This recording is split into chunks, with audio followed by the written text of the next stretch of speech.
I'm Denise, 28, and I live in Chicago where I work as a freelance graphic designer. 8 months ago, my parents forced me out of our family home because I refused to give my entire savings to my younger sister, Tiffany. This morning, I received an unexpected call from my mother asking for financial help. The irony isn't lost on me. The same woman who called me selfish and heartless for not emptying my bank account for my sister now wants me to rescue them from their money troubles.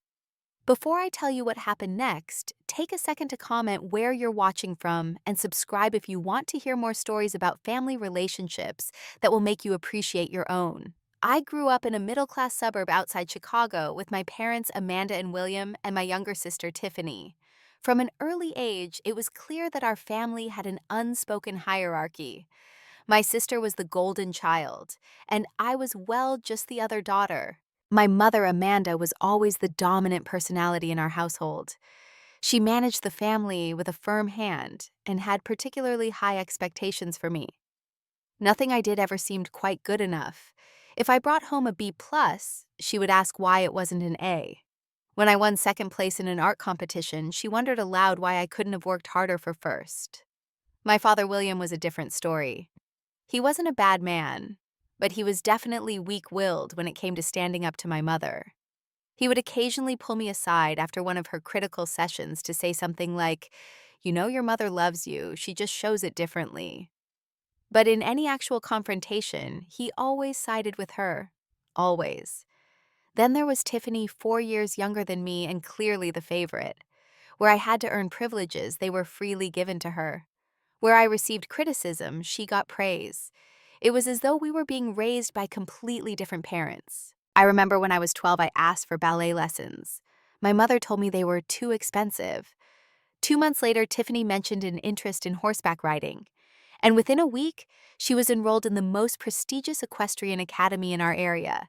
By 16, I had learned that if I wanted something, I needed to earn it myself. I took a job at the local grocery store bagging items and collecting carts from the parking lot. My parents seemed pleased with my initiative, but instead of recognizing my independence, they simply adjusted their expectations. Now that I was earning money, I was expected to pay for my own clothes, school supplies, and social activities, while Tiffany continued to have everything provided for her. When it came time for college, the disparity became even more glaring. Despite maintaining a higher GPA than my sister, I was told I would need to figure out my own college funding. I took out student loans, applied for scholarships, and worked 20 hours a week at a campus coffee shop to make ends meet. Meanwhile, my parents covered every cent of Tiffany's education at a private university that cost nearly twice as much as mine. I still remember the Christmas of my junior year, when my mother proudly announced that they had started a special savings account to help Tiffany study abroad during her sophomore year. When I glanced at my father, hoping for some acknowledgement of the unfairness, he simply stared down at his dinner plate. College life wasn't all bad, though. For the first time, I was surrounded by people who valued me for who I was, not how I compared to someone else. My roommate freshman year, Rachel Turner, quickly became my closest friend. She was studying psychology and seemed to understand my family dynamic even before I fully did myself. "What you're describing sounds like classic golden child and scapegoat roles," she told me once after I vented about a particularly frustrating phone call with my mother. It's not uncommon in dysfunctional families, but that doesn't make it right or fair to you. With Rachel's support and the distance college provided, I started to gain perspective on my family situation. I realized that the constant comparison and criticism wasn't something I had to accept as normal. I could create my own path and define success on my terms. By senior year, I had developed a new sense of determination. I would graduate with my degree in graphic design, build a successful career, and prove to myself, if no one else, that I was worthy of pride and recognition. Most importantly, I vowed to become completely financially independent, so I would never have to rely on my parents for anything. The summer after graduation, I moved back home temporarily while looking for full-time work. Those 3 months were a difficult return to old patterns, with my mother micromanaging my job search and making comments about how Tiffany was already being courted by prestigious companies, despite still having 2 years of school left. When I finally landed an entry-level position at a small marketing firm in the city, I found an apartment with two roommates and moved out as quickly as possible. My mother suggested I continue living at home to save money. "You can barely afford that apartment," she said. "It would be smarter to stay here." But I knew better. My sanity and self-respect were worth the financial stretch. I needed space to grow, without being constantly reminded of my perceived inadequacies. Little did I know this decision to prioritize my independence would eventually lead to the most painful confrontation of my life. When I graduated college with my graphic design degree, I had big dreams but a tiny bank account. My first job paid just enough to cover rent for a shared apartment and basic living expenses. After 6 months of barely making ends meet, I realized I needed to be more strategic. I began staying late at work, soaking up as much knowledge as possible from the senior designers. Lisa Matthews, our creative director, noticed my dedication and began mentoring me. She was everything I aspired to be: a self-made woman who had built her reputation through talent and hard work. The secret to success in this industry isn't just talent, Lisa told me one evening as we worked late on a client presentation. It's persistence and smart financial planning. Start saving now for the day you want to go independent. That advice stuck with me. I opened a separate savings account that I called my studio fund and committed to putting away at least 15% of every paycheck. It wasn't easy. I lived in the cheapest apartment I could find that was still in a safe neighborhood. I cut coupons, bought secondhand clothes, and learned to cook instead of ordering takeout. While my friends were upgrading to newer cars and taking weekend trips, I stayed focused on my goal. Each time I transferred money into my studio fund, I felt a little surge of pride.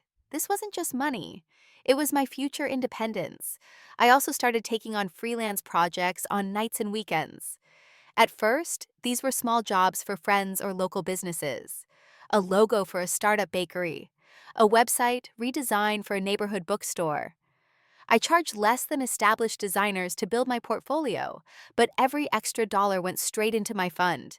Rachel was incredibly supportive during this time. She had finished her psychology degree and was working at a community counseling center.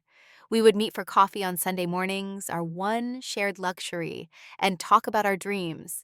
She wanted to open her own practice someday, and I would design her brand identity when she did. "You're the most disciplined person I know," she told me once. "Most people our age are still figuring out how to adult, and you're already building your empire."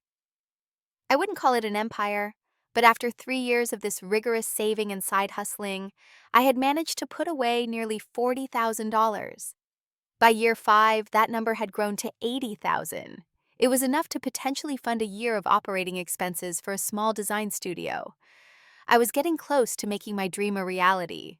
Throughout this time, my relationship with my family remained complicated.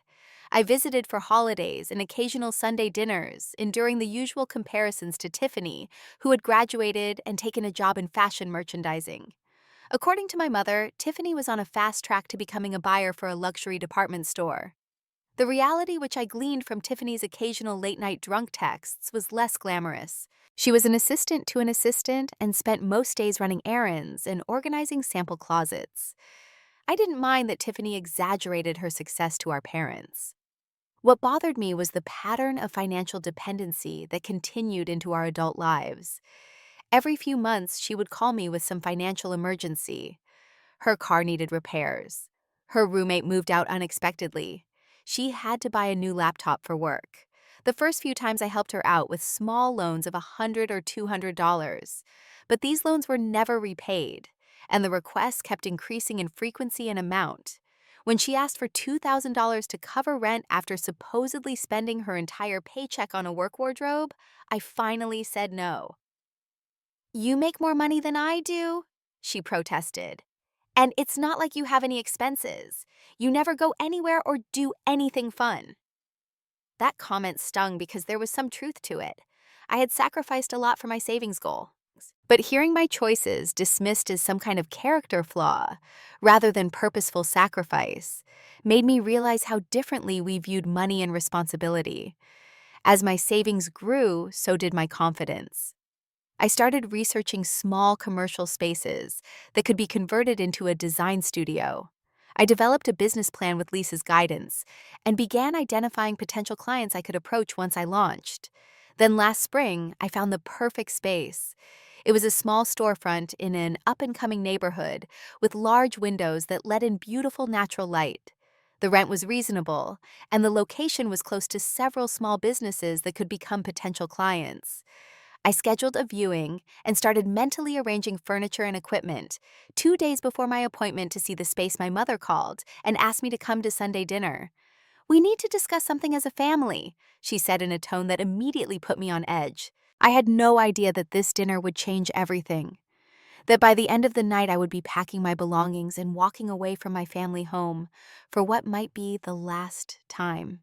That Sunday dinner started like many others.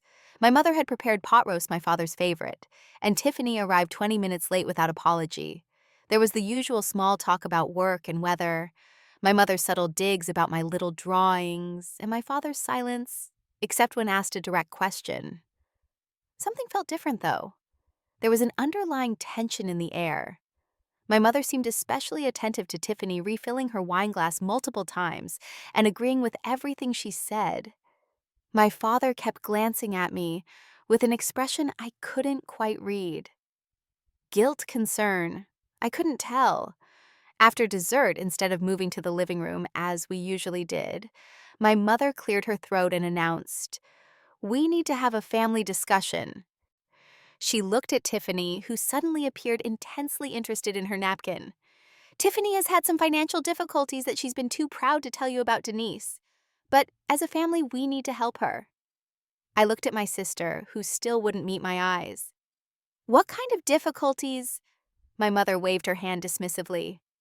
"Just some credit card debt and a few loans. Young people these days, they make it so easy to get into trouble with those credit card offers on every corner." "How much are we talking about?" I asked, already feeling a knot forming in my stomach. My father finally spoke up. $65,000. The number hit me like a physical blow.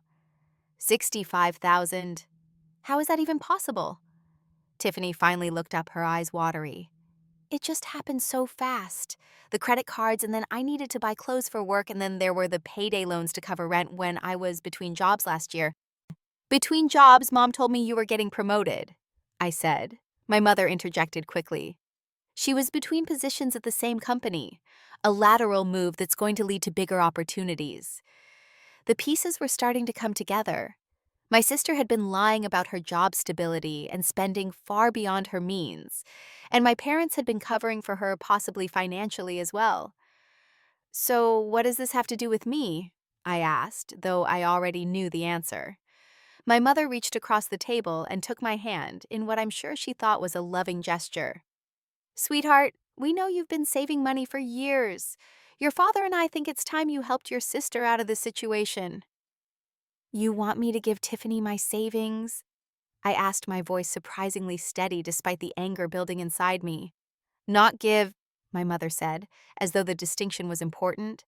"Loan, though families shouldn't need paperwork or interest rates between them." I pulled my hand away. "That money is for my business.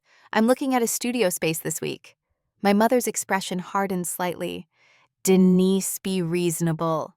That little hobby of yours can wait. This is your sister's life we're talking about. She could face serious consequences if these debts aren't paid." "My hobby," I repeated incredulously. "I've been working toward opening my own design studio for 5 years. This isn't some whim." "And you can still do that," my father interjected in what I think he meant as a conciliatory tone. "Just maybe not right now. Family comes first." I looked at each of them in turn, my mother's expectant face as though my agreement was a foregone conclusion, my father's uncomfortable but determined expression, and Tiffany looking simultaneously ashamed and entitled, a combination only she could achieve. "How much of my money are you expecting me to give her?" I asked. "All of it," my mother said simply. 65,000 to clear the debts plus a little extra to get her back on her feet properly." I felt like I had entered some alternate reality where everything I had worked for meant absolutely nothing. "You want me to give Tiffany my entire savings?" "Everything I've worked for since college." "Don't be so dramatic," my mother said. "It's just money. You're young, you can save it again. Tiffany is in trouble now. Trouble she created herself, I said. What's her plan to pay me back? What changes is she making to her spending habits? What's stopping this from happening again? That's not a very compassionate attitude, my mother said sharply. We don't keep score in this family. I nearly laughed at the absurdity of that statement. My entire childhood had been nothing but keeping score with Tiffany always mysteriously coming out ahead. I'm sorry, I said, standing up from the table. I can't give you my savings. I've worked too hard for it and it's earmarked for my business. Sit down, my mother commanded. We're not finished discussing this. There's nothing to discuss, I replied. The answer is no. That's when everything escalated. My mother's face contorted with anger. After everything we've done for you, this is how you repay us, by turning your back on your own sister. What exactly have you done for me? I asked, my voice rising to match hers. I paid my own way through college. I've been financially independent since graduation. Meanwhile, you've bankrolled Tiffany's entire life. And look where that's gotten her. Tiffany burst into tears. I knew you always hated me. You're just jealous because Mom and Dad love me more. My father stood up, then his face flushed. Don't you speak to your mother and sister that way. We're asking you to be part of this family and help when help is needed. This isn't help, I said, trying to stay calm. This is enabling. Tiffany needs financial counseling and accountability, not another bailout. My mother slammed her hand on the table, making the dishes rattle. Enough, I didn't raise you to be so selfish. That money is going to help your sister, end of discussion. No, it's not, I said firmly. That money is in my account, and you have no claim to it. What my mother said next changed everything between us. She looked me dead in the eyes and said, Then you are no longer welcome in this house. If you can't be part of this family when we need you, then you don't deserve to be part of it at all. The room fell silent. Even Tiffany stopped crying, looking between me and our mother with wide eyes. Amanda, my father said quietly. You don't mean that. I absolutely do, she replied without taking her eyes off me. Either she helps her sister or she can find somewhere else to live. Those are the options. I don't even live here anymore, I said, confused by the threat. But this is still your home, my mother said. You still have a room here. You still come for dinners and holidays. That all ends unless you help Tiffany. I looked at my father silently, pleading for him to intervene, to be the parent I needed just this once. He looked away. Fine, I said, my voice breaking slightly. I'll get my things. Don't be ridiculous, my mother said. Jen, just write the check and we can put this ugly business behind us. No, I said, I'm not giving Tiffany my money. And if that means I'm no longer part of this family, then I guess that's how it has to be.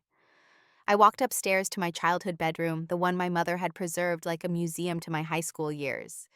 With shaking hands, I pulled out my old duffel bag and started filling it with the few personal items I still kept there. Photo albums, a few books, the quilt my grandmother had made me before she passed away. Downstairs, I could hear my mother's raised voice and Tiffany's renewed sobs. My father appeared in the doorway of my room as I was zipping up the bag. Denise, don't do this, he said. Your mother is upset. She doesn't really want you to leave. Yes, she does, I said. And you're letting her do this. You're choosing again not to stand up for me. He had no response to that. He just stood there helplessly watching as I shouldered my bag and brushed past him. At the bottom of the stairs, my mother and Tiffany were waiting. This is your last chance, my mother said. Are you really going to choose money over your family? I'm not choosing money over family, I replied. I'm choosing my future over Tiffany's poor decisions. There's a difference. And with that, I walked out the door into the cool spring evening, with no real idea where I was going to go or what I was going to do next. I sat in my car for nearly 20 minutes before I could stop shaking enough to drive. The enormity of what had just happened was almost too much to process. I had been disowned, effectively banished from my family, all because I wouldn't give up my hard-earned savings to bail out my sister's irresponsibility. As I finally pulled away from the curb, I called the only person I knew would understand. Rachel answered on the second ring. Hey, you, she said cheerfully. How was the family dinner from hell? Worse than you can imagine, I replied, my voice still unsteady. They kicked me out. I need a place to stay. What, are you serious? Come over right now, she said without hesitation. Rachel lived in a small one-bedroom apartment not far from the counseling center where she worked. When I arrived carrying my pathetic duffel bag of childhood mementos, she took one look at my face and wrapped me in a hug. Tell me everything, she said, guiding me to her couch and placing a cup of tea in my hands. I recounted the entire confrontation from the revelation of Tiffany's debt to my mother's ultimatum. As I spoke, Rachel's expression shifted from shock to anger. That is absolutely outrageous, she said when I finished. They can't just demand your entire savings. And to throw you out of the family home for refusing, that's emotional blackmail. I know, I said. But part of me wonders if I should have just given them the money. They're my family. Rachel shook her head firmly. No, listen to me, Denise. Healthy families don't operate this way. They don't play favorites, they don't make unreasonable demands, and they certainly don't cast out members who don't comply. What they're doing isn't love, it's control. I spent that night on Rachel's couch, cycling between tears and numbness. By morning, the initial shock had begun to fade, replaced by a dull ache and a single pressing question. What now? My first practical concern was finding a place to live. While Rachel insisted I could stay with her as long as needed, her apartment was too small for two people long term. Plus, I needed my own space to process everything that had happened. Your studio fund, Rachel suggested over breakfast. Could you use a portion of it for a small apartment? Not giving up on the dream, just pushing it back a bit? It wasn't ideal, but it was my best option. That afternoon, I began apartment hunting. The rental market in Chicago was competitive, but within a week, I found a small studio apartment in a decent neighborhood. The security deposit and first month's rent took a chunk out of my savings, but I still had the majority intact. Moving in was a stark reminder of how little I actually owned. My previous apartment had been furnished, and I had few personal possessions beyond clothes books and my computer equipment. Rachel helped me find affordable secondhand furniture, and slowly the empty space began to feel like mine. The worst part was the silence. In my old life, even when I was alone in my room, I could hear the sounds of family moving through the house. Now there was just the occasional neighbor's footsteps or the distant rumble of the L train. I found myself leaving the TV on just for background noise, something I had never done before. After 2 weeks of minimal contact with the outside world, Lisa, my mentor from work, called to check on me. I had been working remotely submitting designs, but avoiding video calls and office visits. I'm worried about you, she said. It's not like you to be so disconnected. Can we meet for coffee? I agreed, partly because I respected her too much to refuse, and partly because I was starting to recognize the signs of depression in myself. I needed human connection. We met at a small cafe near my new apartment. Lisa took one look at me, and her professional demeanor softened. You look like you're going through hell, she said directly. Something about her bluntness broke through my walls, and I found myself telling her everything. About my family, the ultimatum, my current living situation. To my surprise, instead of pity, her expression showed recognition. I went through something similar with my brother years ago, she said when I finished. Not identical, but the same basic issue. Family expectations versus personal boundaries. How did you handle it? I asked. Not perfectly, she admitted. But I learned something valuable. The hardest part of establishing boundaries isn't setting them. It's living with the consequences when people don't respect them. Her words hit home. I had set a boundary by refusing to give my money to Tiffany, but I hadn't been prepared for the aftermath. The loss, the loneliness, the doubt. The studio plan, I said hesitantly. I should probably put it on hold, right? Given everything that's happened? Lisa studied me for a moment before responding. Actually, I think now might be the perfect time to pursue it. Why? Because you need something positive to focus on, she said. And because proving to yourself that you made the right choice by protecting that money might help quiet those doubts I can see eating away at you. She was right. I had been so focused on what I had lost that I had forgotten what I had protected and why. The next day, I called the real estate agent about the studio space I had planned to view before everything fell apart. It was still available. As I walked through the empty storefront, I could still envision my design studio there. But something felt different. The space felt too big, too expensive, too risky for someone whose entire support system had just collapsed. Instead of signing a lease, I did something unexpected. I made an appointment with a business advisor at a local incubator for creative entrepreneurs. Michael Rodriguez was a former graphic designer who now helped others build sustainable creative businesses. After hearing my situation, he suggested an alternative approach.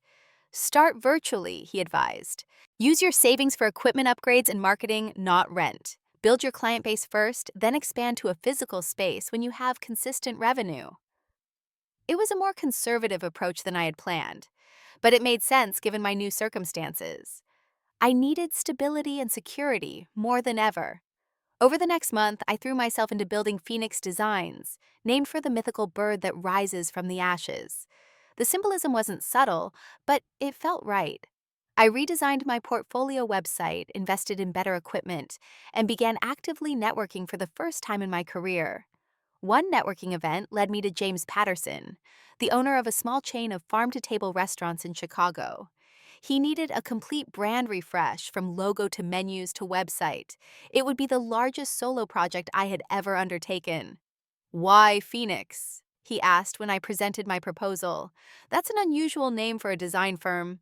I hesitated, then decided on honesty. "Because I'm rebuilding my life right now personally and professionally. The phoenix represents transformation through fire." He nodded thoughtfully. "I like that.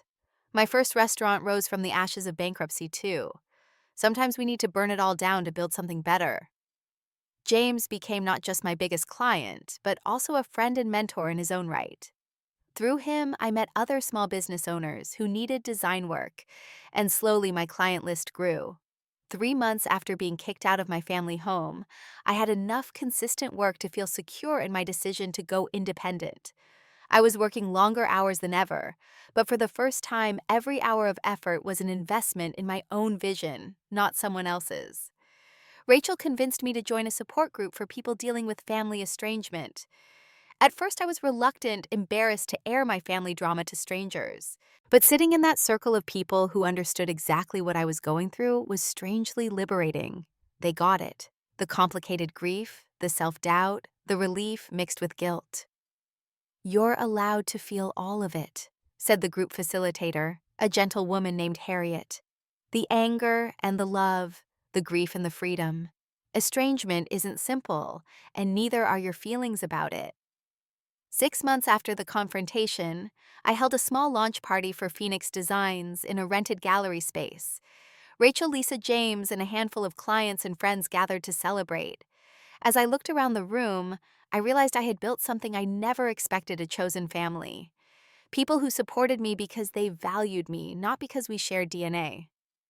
That night, after everyone had gone home, I sat alone in my apartment and allowed myself to really feel the progress I had made. My business was growing. I had healthy relationships. I was standing on my own 2 feet stronger than before.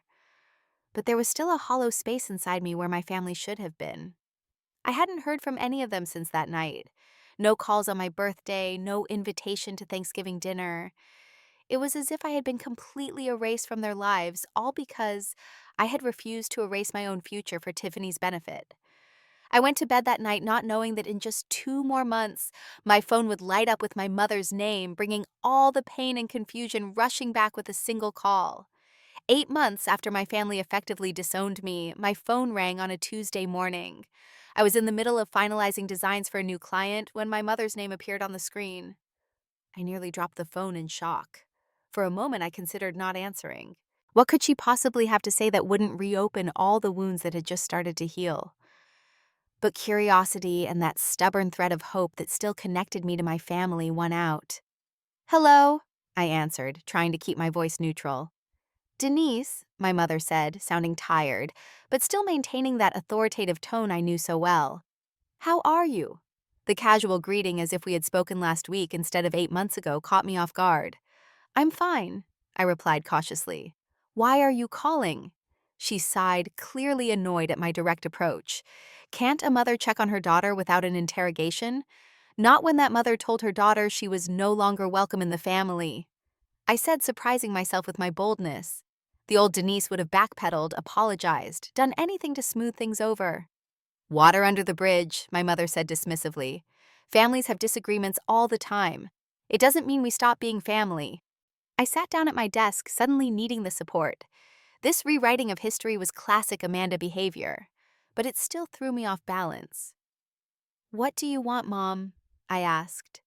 There was a pause, and then my mother's voice changed, becoming softer, more vulnerable. "Things have been difficult here, Denise. Your father lost his job 3 months ago. The company downsized and eliminated his entire department." "I'm sorry to hear that," I said, and I meant it. My father had worked at the same company for over 20 years. "Is he looking for something new?" "It's not that simple at his age," she replied. "The job market isn't kind to men over 50. He's been applying, but nothing so far. And with Tiffany's situation—" "What about Tiffany?" I asked, my guard immediately rising.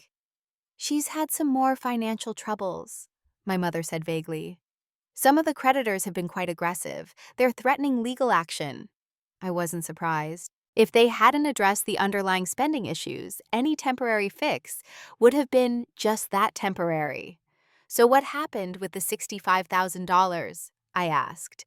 "Did you and Dad help her out after I left?" My mother's voice became defensive.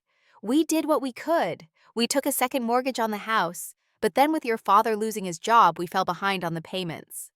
A sinking feeling settled in my stomach. "Mom, why are you telling me all this?" There was another long pause. "We're going to lose the house, Denise, unless we can come up with $30,000 by the end of the month to catch up on the mortgage and pay off the worst of the creditors." And there it was. Not a reconciliation call, not an apology, a financial request. Again. "You're calling to ask me for money," I said flatly. "After everything that happened." "I'm calling because we're family," she corrected me. "And family helps each other in times of need." The hypocrisy was breathtaking. Where was that family loyalty when you kicked me out for not emptying my bank account for Tiffany? "That was different," my mother insisted. "Tiffany was in trouble then, and you refused to help. Now we're all in trouble. This is our home, Denise, the house you grew up in." I closed my eyes, trying to center myself. "What happened to the money you did get from the second mortgage? That should have covered Tiffany's debts." My mother hesitated. "Well, we did pay off some of the most pressing debts. But Tiffany also needed reliable transportation for work, so we helped her buy a car." "You bought her a car?" I asked incredulously. "When she was already in massive debt." "It wasn't anything fancy," my mother said defensively. "Just a used Toyota." I later learned from a mutual acquaintance that this used Toyota was actually a nearly new Camry, with all the upgrades costing close to $30,000 itself. "Where is Tiffany now?" I asked. "Is she helping with the mortgage payments at least?" "She's between apartments at the moment," my mother replied, which I translated to mean Tiffany was living at home again. "And she's had to reduce her hours at work due to stress. This situation has been very hard on her." I nearly laughed at the absurdity. Very hard on Tiffany. What about my father facing unemployment in his 50s? What about my mother who might lose her home? What about me who had been cast aside for trying to maintain healthy financial boundaries? "Mom, I don't think I can help with this," I said carefully. "Can't or won't?" She snapped, her vulnerability instantly replaced by the sharp tone I knew so well. "Both," I admitted. "I've invested most of my savings in my business, which is just starting to show a profit. And honestly, I'm not convinced that giving you money would solve the underlying problems." "So you're going to let us lose our home out of spite?" she asked. "Is that what you've become? Denise, a vindictive person who holds grudges against her own family?" The guilt trip was so predictable I could have scripted it myself. 8 months ago, it would have worked. I would have capitulated, written the check, and hated myself afterward. But I wasn't the same person anymore. "This isn't about spite," I said evenly. "This is about not throwing good money after bad. Dad needs a job, Tiffany needs financial counseling and accountability. You need to sell the car and any other luxury items before asking for handouts. These are practical solutions, not emotional ones." My mother was silent for a long moment. "I thought you would have grown up by now," she finally said. Learned the importance of family. I have grown up, I replied. That's why my answer is no, but I need some time to think about how I might be able to help in other ways. Can I call you back in a few days? She agreed with obvious reluctance, and we ended the call. I sat at my desk for a long time afterward, staring at nothing, my heart racing. Part of me wanted to call her back immediately and give her whatever she needed. That was the little girl still desperate for her mother's approval. But the woman I had become knew better. I called Rachel, who listened to the whole story without interruption. "What are you thinking?" she asked when I had finished. "I'm thinking I should help them somehow," I admitted. "Not with cash, but maybe I could help Dad find a job or connect Tiffany with a financial counselor. I can't just do nothing." Rachel nodded. "That sounds like a healthy boundary, supporting without enabling. But Denise, be prepared for them to reject any help that isn't a check. Some people don't want solutions, they want bailouts." That evening, I received a text from an unfamiliar number. It was Tiffany. "Mom said you refused to help us. I guess you're still the same selfish bitch you always were. Hope you're happy in your fancy apartment while we lose everything." I stared at the message, feeling a complex mix of anger, hurt, and oddly clarity. This was confirmation that nothing had changed in the family dynamic. I was still being cast as the villain for not fulfilling their expectations, regardless of how unreasonable those expectations were. I didn't respond to Tiffany's text. Instead, I did something that surprised even me. I called my father directly at his personal number, something I rarely did. He had always been the parental background figure present, but not particularly engaged. He answered on the fourth ring, his voice guarded. "Denise, hi, Dad," I said. "I wanted to talk to you directly about the situation, without Mom or Tiffany involved." He was silent for a moment. "Your mother said you refused to help us." "I refused to just write a check," I corrected. "But I do want to help in ways that might actually solve the problems, instead of just patching them temporarily."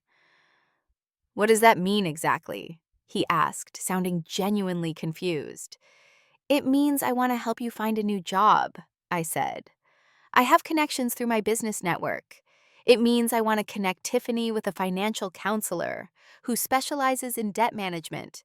It means I want to see actual changes before I consider any financial assistance." My father sighed heavily.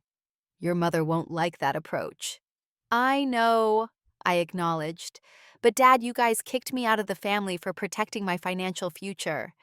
Now you want me to jeopardize that same future for a temporary fix that doesn't address the real issues. Can you see why that feels wrong to me?" There was a long pause. "I never wanted you to leave," he said finally, his voice quiet. "That night, after you left, I told your mother she had gone too far. We had one of the worst fights of our marriage."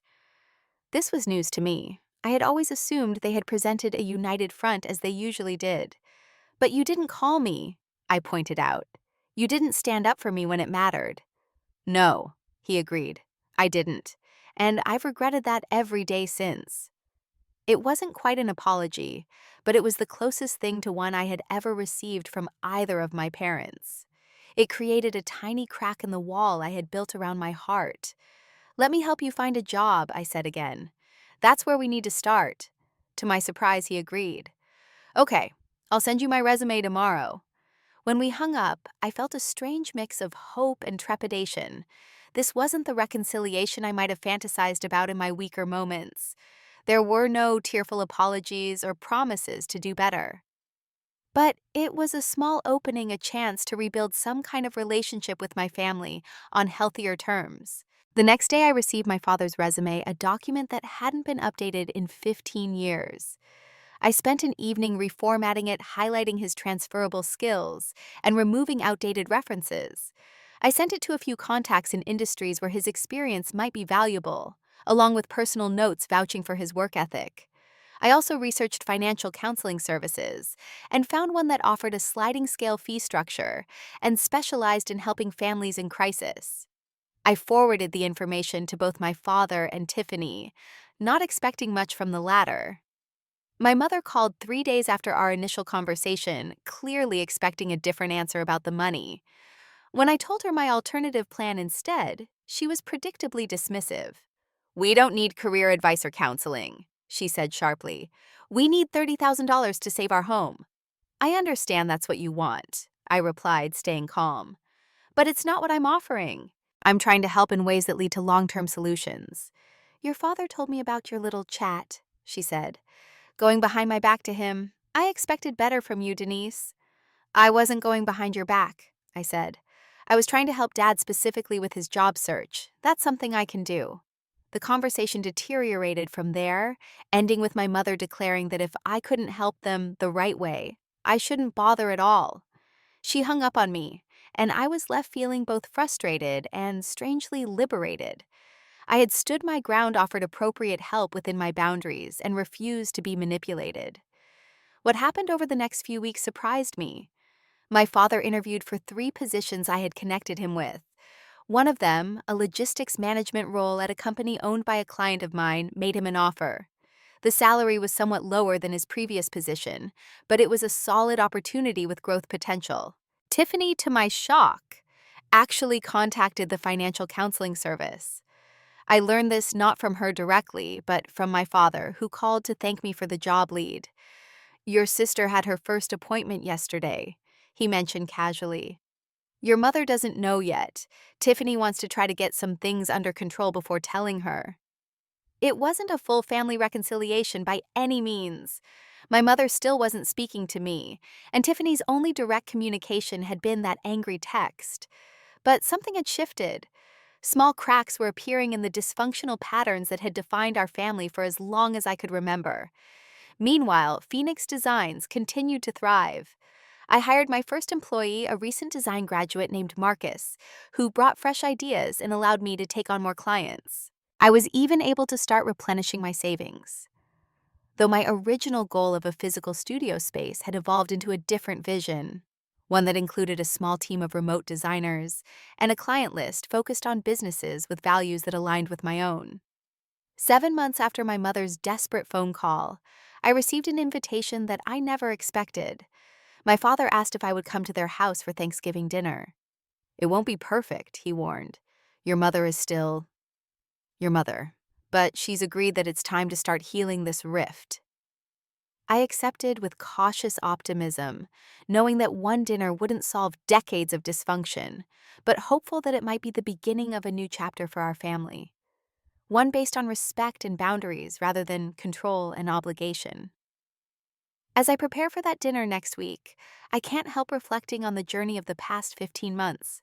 From being thrown out of my family home to building a successful business and rediscovering my relationship with my family on new terms. It hasn't been easy, and there are still days when the pain and anger resurface. But I'm stronger now. I know my worth isn't determined by my family's approval, and I know that true love doesn't come with financial strings attached. The path to healing with my family has been neither straight nor easy. After my mother's phone call asking for money, I spent weeks wrestling with conflicting emotions. Guilt pulled me toward giving in to their demands, while self-preservation warned me to maintain my boundaries.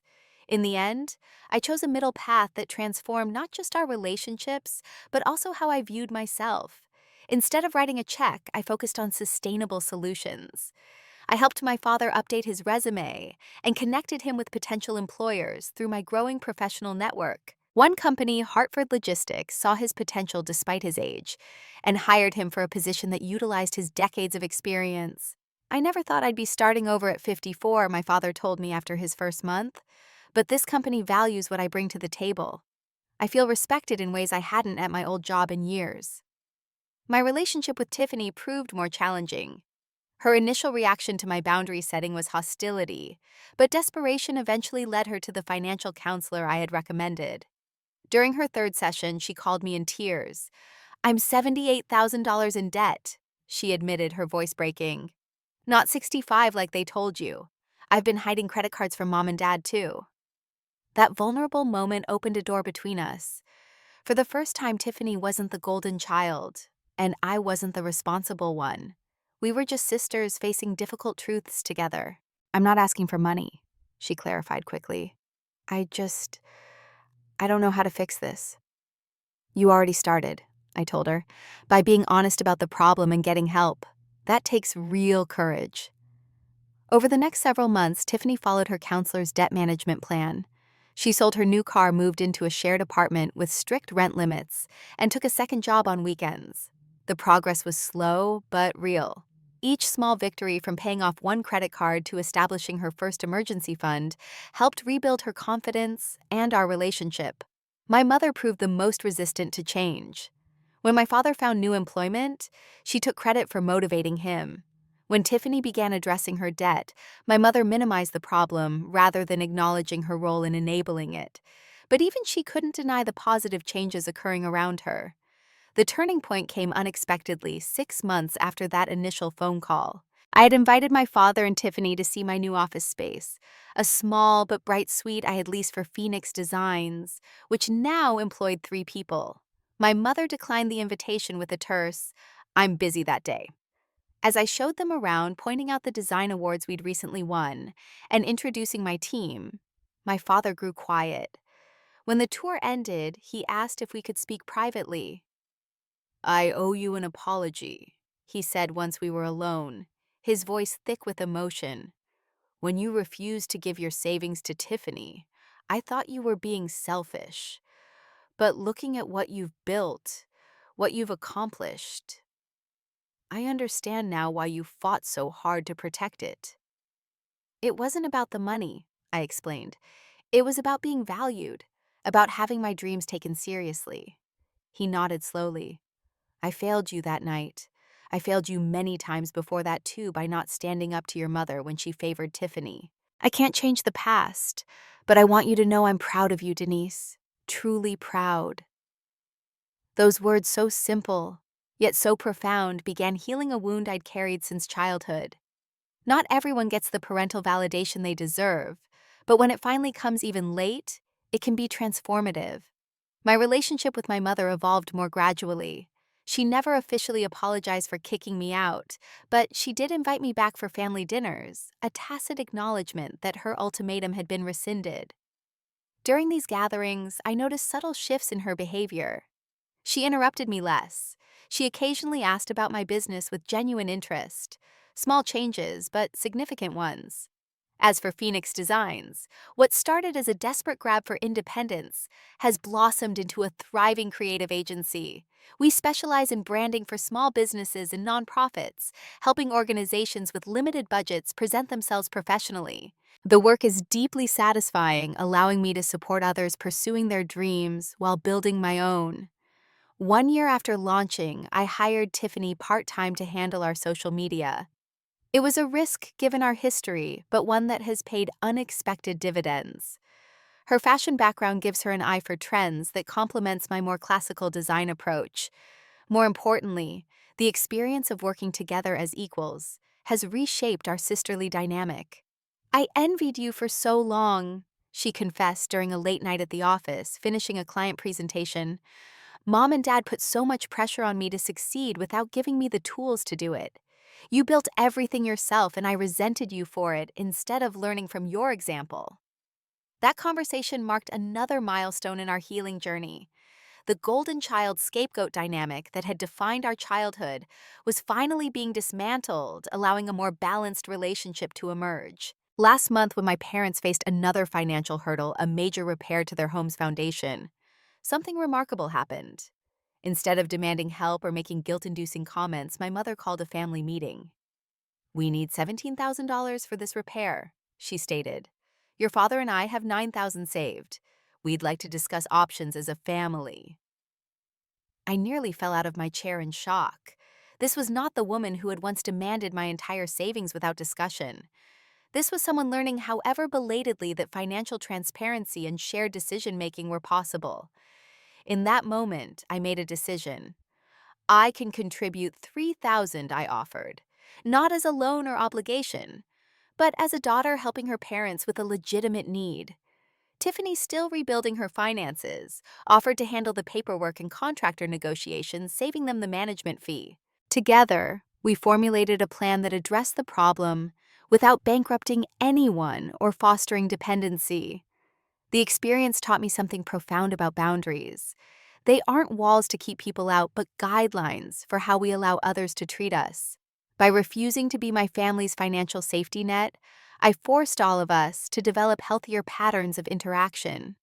By standing firm in my refusal to enable, I actually helped more than any check could have.